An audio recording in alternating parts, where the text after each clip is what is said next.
Hi, I'm Ryan from RTINGS.com. Today we'll be doing a review of the second generation of the Sonos Beam. We'll be evaluating it on our standardized test bench to see how it performs and if you should buy it.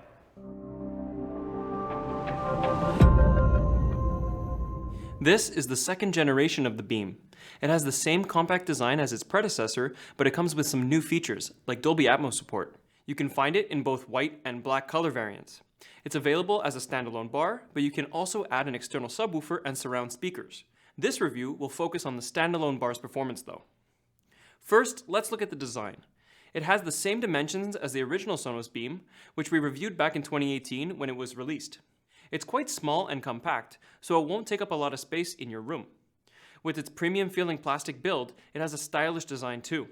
The speaker grill wraps around the edges of the bar so the speakers inside are hidden from view. This soundbar has a 5.0 setup, meaning that there's a standard left, right, and center channel, as well as left and right surrounds.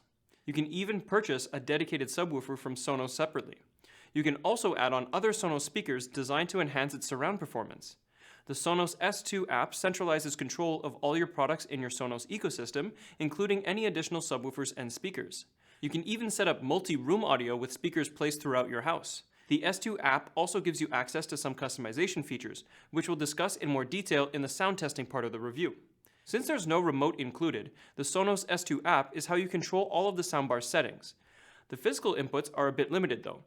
You can connect the bar to your TV via HDMI ARC, or you can use the included HDMI to optical adapter to connect to devices with an optical out port.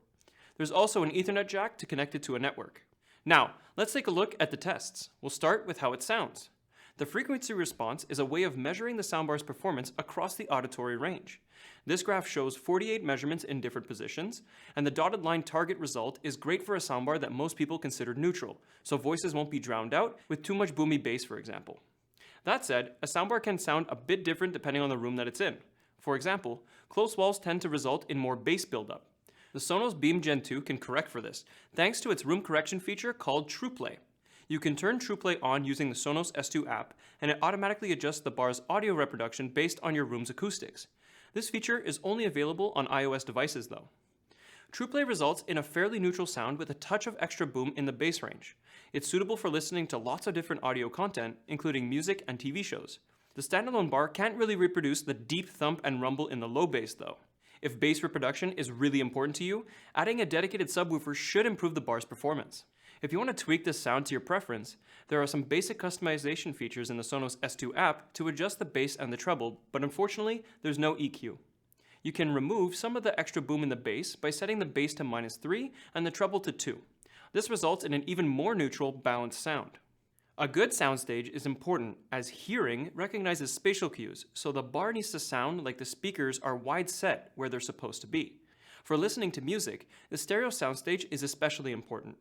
Given its small size, the soundbar has an impressive soundstage performance. Its side-firing speakers are designed to work together with its stereo speakers to widen the soundstage well past the sides of the bar. This effect works well.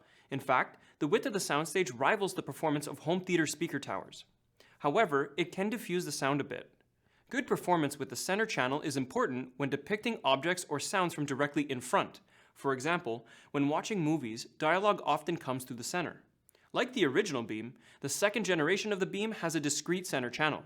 Its performance is excellent, resulting in clear and accurate dialogue reproduction. Now, if you want to use the soundbar for 5.1 content like movies or for gaming, then a clear and well-balanced sound is important. The standalone bar uses its front-firing and side-firing drivers to make it seem like audio is coming from all around you.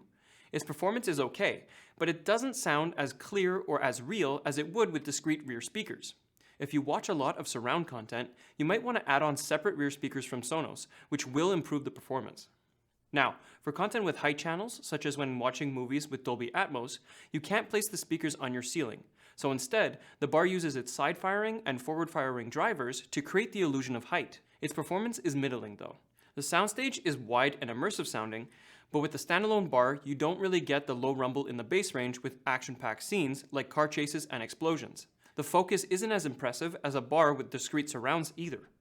Sound objects, like helicopters flying overhead, don't really seem to come from a pinpoint location. We expect the performance to improve a bit with the addition of a dedicated sub and satellites though. This soundbar supports eARC, also known as Extended Audio Return Channel, to play sound from your TV back to the soundbar.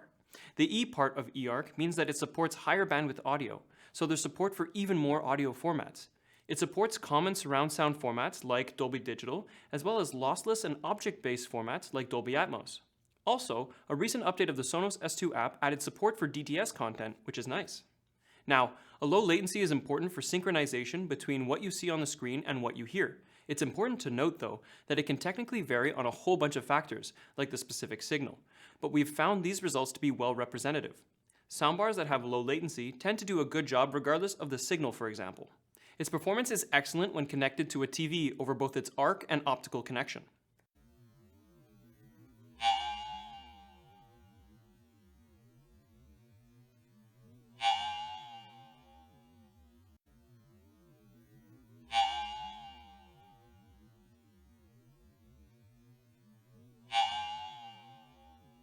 Some people like to connect devices directly to their soundbar and then pass through the signal to their TV.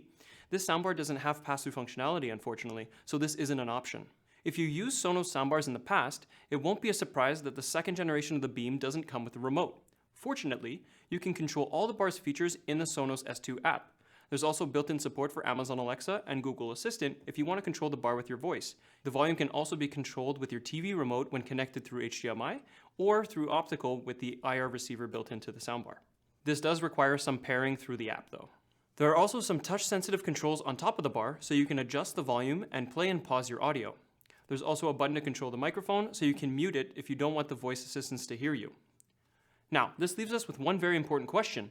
Should you buy this soundbar? Overall, it's a decent bar. Its small, compact design is ideal for listeners who want a big sound but don't have the space for a full setup.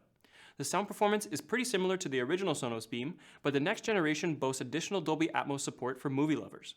Its sound performance offers a great value for such a small bar, especially with dialogue-heavy content like TV shows.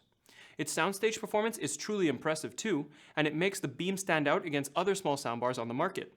If you're low on space, the standalone bar is a solid choice. But the lack of rumble in the bass is noticeable, particularly with movies. Its surround and Atmos performances would likely benefit from the addition of dedicated rear speakers too. If you watch a lot of movies, you may want to consider adding on a dedicated subwoofer and satellites. If you're not interested in the full setup and don't need the Sonos ecosystem, you can find setups like the Vizio M-Series M512AH6 that include both the sub and satellites at a lower cost. You can also find other standalone bars with better Atmos performances, like the Sonos Arc and the Bose Smart Soundbar 900, but they'll cost more and they'll take up more space.